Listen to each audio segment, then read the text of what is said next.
¿Qué son los nutrientes? Los nutrientes son un conjunto de sustancias provistas por los alimentos de los cuales el cuerpo necesita para sus funciones, sus mantenimientos y sus reparaciones. Dentro de esas podemos dividirlos dentro de 6 clases, el cual la primera serían los carbohidratos, la segunda las proteínas, el tercero las grasas, el cuarto los minerales, el quinto las vitaminas y el sexto el agua. Dentro de estos los podemos dividir en macronutrientes y en micronutrientes, de los cuales solo usaremos los macronutrientes, los cuales nos brindan energía.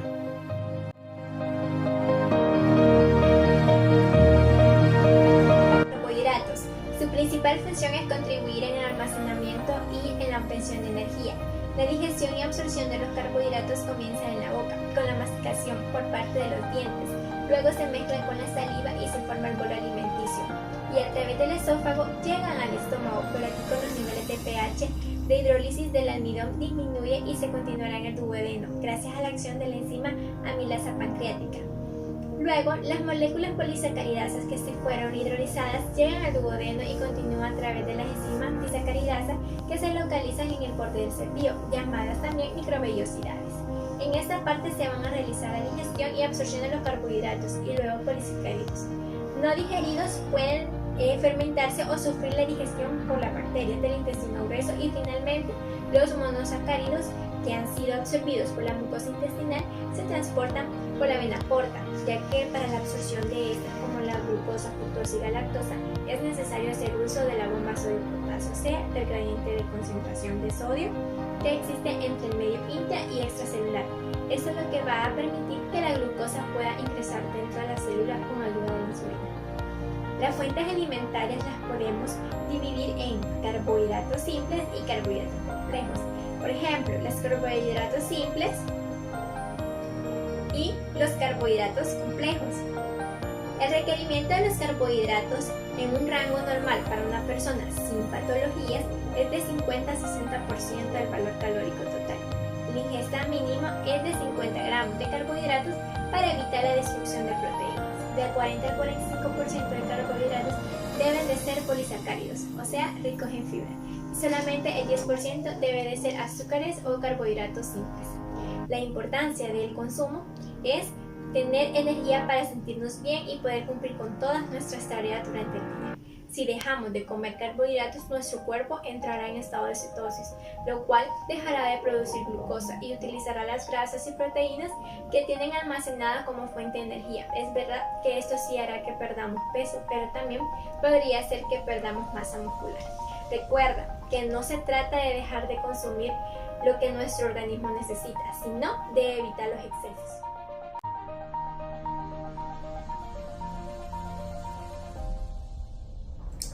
Las proteínas. ¿Qué son las proteínas? Para comenzar, vamos a conocer que las proteínas son macromoléculas que están compuestas por unidades básicas denominadas aminoácidos. Estos alimentos son indispensables para el desarrollo corporal y forman parte del citoplasma y del núcleo de las células. En la digestión de las proteínas se pueden alterar por factores tecnológicos o culinarios. Estos son 3: la textura, la digestibilidad y la biodisponibilidad. En la digestión se darán 2 procesos que son importantes. El primero es la desnaturalización, que es la pérdida de estructura, y el segundo es la hidrólisis, que es la desintegración por la unión con el agua. En la absorción de los aminoácidos se da en el intestino delgado, principalmente por el transporte activo, ya que este requiere de energía y de transportadores específicos. La eliminación de las proteínas puede darse por 3 vías. Uno es por la orina, que es un 90%, por las heces y mínimas cantidades, por secreciones nasales, por el semen y por fluidos menstruales. Sus fuentes alimentarias son esenciales y no esenciales. En las esenciales, estos dicen que no puede sintetizarse o no pueden ser sintetizados por el organismo como por ejemplo el pollo, las carnes, el cerdo, el salmón y la leche y todos sus derivados. En los no esenciales se dice que son sintetizados por el organismo en cantidades suficientes. Sus requerimientos se dice que del 12 al 15% es su valor calórico total, y que en los adultos se recomienda que el 50% sea de origen animal y el 50% de origen vegetal.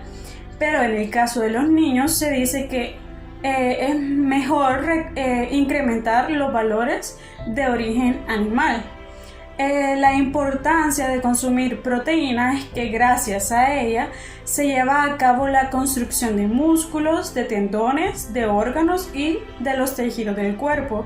Además, participa en la producción de enzimas, hormonas y muchas más moléculas importantes para el organismo.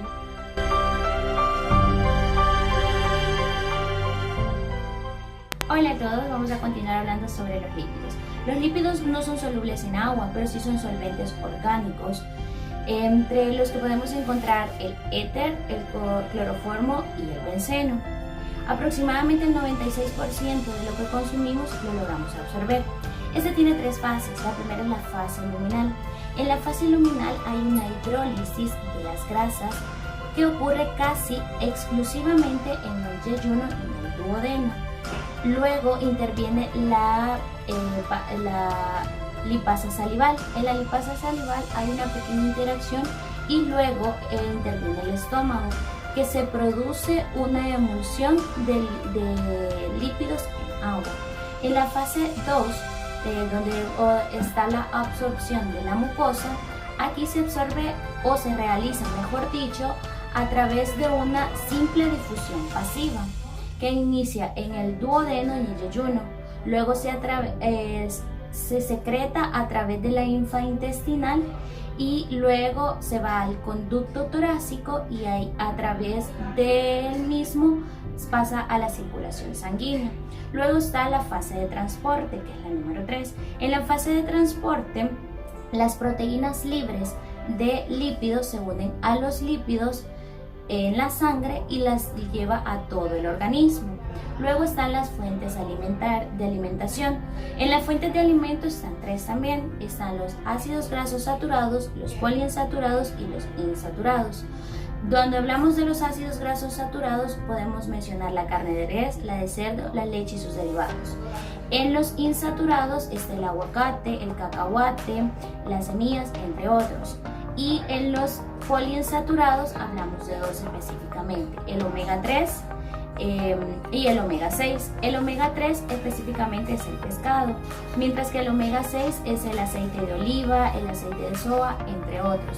También tenemos que tener en cuenta el requerimiento. Debe de ser menos del 30% de las calorías totales, del valor calórico total, para ser clara. Luego, la guía europea del 2003 dice que se debe de consumir del 15 al 20 de monosaturados, menos del 10 saturados y menos del 7 poliinsaturados. Tenemos que tener en cuenta que es importante consumirlos y unirlos a la dieta, porque son los aísla del frío, son los que transportan las vitaminas liposolubles como la vitamina A, la vitamina D, la vitamina E y la vitamina K, y también son reserva de energía. En conclusión, tenemos que los macronutrientes pues son muy importantes y tienen diversas cualidades, de las cuales pues ya se han mencionado anteriormente. Pues también debemos de saber que debemos de tener una dieta equilibrada de acuerdo a nuestras necesidades, y también el practicar deporte, ya que pues con ello pues prevenimos diversas enfermedades y también el proceso de malnutrición, ya que como conocemos pues tiene sus dos extremos, el déficit de estos macronutrientes como tal y el aumento de la ingesta de estos macronutrientes. Gracias por su atención prestada. Pues como lo decía Hipócrates, que tu alimento sea tu medicina y que tu medicina sea tu alimento.